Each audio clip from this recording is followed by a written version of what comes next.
ప్రకృతి విపత్తుల వల్ల ఎక్కువగా నష్టపోతున్న టాప్ 10 దేశాల్లో భారత్ 9వ స్థానంలో ఉంది.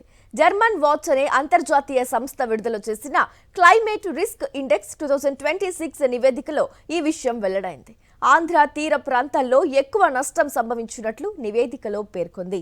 1995 నుంచి 2024 వరకు మన దేశం సుమారు 430 విపత్తుల బారిన పడినట్టు క్లైమాక్స్ రిస్క్ ఇండెక్స్ నివేదిక పేర్కొంది. తీవ్రమైన ఉష్ణోగ్రతలు, వరదలు, తుఫాన్లు, భూకంపాలు వంటి ప్రకృతి విపత్తులు లక్షల మందిపై ప్రభావం చూపడంతో సుమారు 80,000 మందికి పైగా మృత్యువాత పడ్డారు. అంతేగాక ఆర్థికంగా దేశానికి 14 లక్షల కోట్ల నష్టం వాటిల్లింది.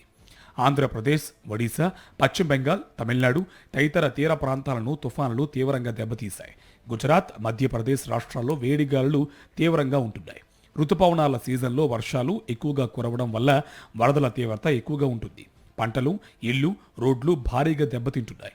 వాతావరణ హెచ్చరికలు, అరకొర రక్షణ చర్యల వల్ల నష్ట తీవ్రత మరింత పెరుగుతుంది. అంతర్జాతీయంగానూ వాతావరణ మార్పులపై తీవ్ర ఆందోళన వ్యక్తమవుతుంది.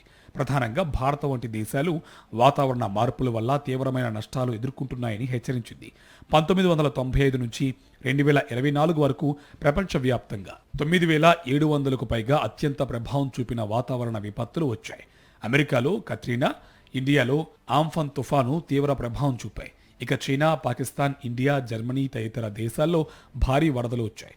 యూరప్, ఇండియా, కెనడా, ఆస్ట్రేలియాలో రికార్డు స్థాయి ఉష్ణోగ్రతలు నమోదయ్యాయి. జపాన్, నేపాల్, బంగ్లాదేశ్లో తీవ్ర ప్రాణనష్టం జరిగింది. వాతావరణ మార్పుల వల్ల రుతుపవనాల్లో అస్థిరత, సముద్ర ఉష్ణోగ్రతలు పెరగడంతో వరదలు రావడం, ఉష్ణోగ్రతలు పెరగడం జరుగుతుంది. తీర ప్రాంతాల్లో అధిక జనాభా, ప్రణాళిక లోపాలతో తీవ్ర నష్టం జరుగుతుంది. అడవుల ధ్వంసం, డ్రైనేజీ వ్యవస్థలు లేకపోవడం వల్ల నష్టం ఎక్కువ అవుతున్నట్టు నివేదిక వెల్లడించింది.